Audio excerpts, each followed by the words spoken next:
Hey there, beautiful goddess. So as we head into the cooler months, this is a great time to connect with the goddess Persephone.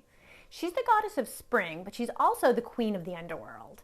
And Persephone is a goddess that I can relate to very much, and that's not just because I'm sort of a mama's girl and I've been drawn to my share of bad boys. But what I really love about Persephone is that she reminds us of the life-death-life cycle that's inherent in the seasons, and really it's inherent in everything. And that includes you too. So today I'm going to talk to you more about the goddess and tell you about a fall ritual to let go of what's no longer serving you. Hey there, my name is Lisa Marie Rankin and I'm an author, teacher, and an Ayurvedic wellness coach. My book, The Goddess Solution, is a practical spiritual guide that shows women how to apply the wisdom of ancient goddesses to everyday life, like relationships, parenting, money, sex, and more. My YouTube channel is for spirit-seeking women looking for practices and rituals to feel whole and holy. I teach through sisterhood, science, and sacred practices. So before we go any further, please like this video, subscribe to my channel, and you can also click on that little bell icon so you can be notified when I release a new video once a week. Now let's get back to Persephone. Persephone was a beautiful maiden. She was most well known, though, as the beloved daughter of Demeter. Demeter was the Greek goddess of grain, harvest, and agriculture.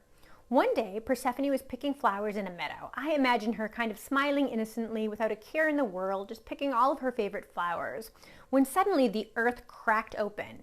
Hades, the god of the underworld, appeared. He noticed Persephone, and as often happens in Greek mythology, he was immediately love-struck. So he captured the maiden and brought her to the underworld to be his wife. The crack in the earth just completely closed up. Persephone was gone. So of course Demeter was utterly distraught, right? As any mama would be over the loss of her daughter. She looked all over the earth, but she couldn't find Persephone anywhere. Forlorn and angry, Demeter neglected her task and the land became infertile. Not only that, she threatened to keep the land barren forever if her daughter wasn't returned. Famine ensued.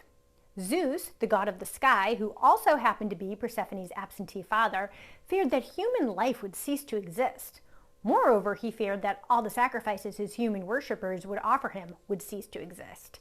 So he was finally forced to intervene. He sent Hermes, the messenger god, to the underworld to bring back the young goddess. However, while Persephone was in the underworld, she ate 6 pomegranate seeds that were offered to her by Hades. I'm sure the goddess was hungry, right? This act invoked an underworld rule that would require Persephone to stay with Hades for half of the year, but she would be able to return to her mother for the other half.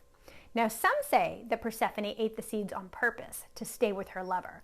And this is the version that I choose to believe because by most accounts, they tell of Hades and Persephone sharing a happy and loving union.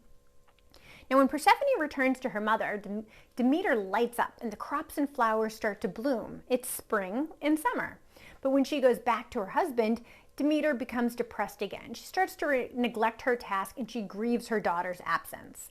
This is the onset of fall and goes throughout winter. And that's really the story behind the seasons. Now, it's important to note that Persephone is not just the goddess of the spring, but she's also the queen, I've got my crown on, of the underworld.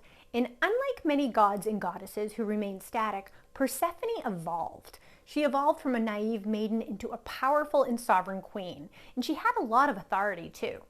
So we can look at this myth to remind us that though change can be difficult, it begets growth. There is a life-death-life cycle inherent in the seasons, and it's present within us too. We can use the seasons as a reminder to release what's no longer serving us and evolve into our highest selves, or should we say the queen.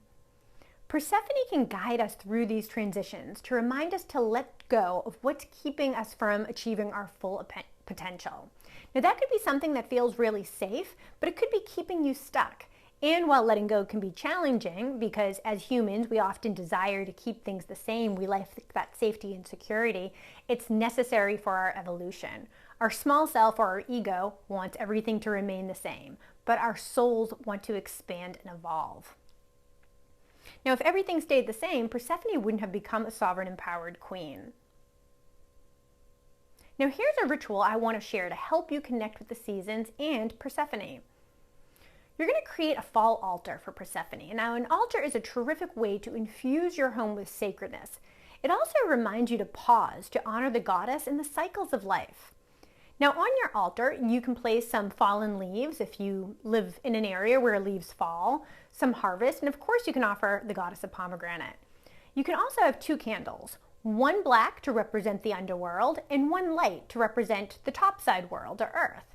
Now the underworld represents the depths of our psyche, and the topside world represents our everyday lives. Now like Persephone, we too need to navigate both. We're divine beings of light and love, but we're also these messy, fallible humans. And the fall season is the perfect time, though, to go inward and spend time in contemplation and self-reflection. We start to go to the underworld.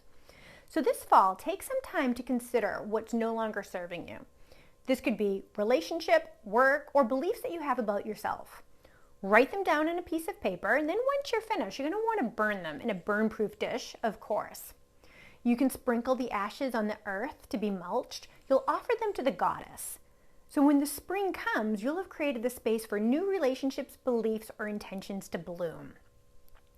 The fall is also a great time to introduce grounding and slower-paced self-care practices like yin yoga, abhyanga, which is body oiling, and journaling. This is a time that we naturally want to turn inward. So if you don't feel like going to the party, stay home and read, write, or watch that movie you've been dying to see. Use this time to reflect on where you are and where you want to go.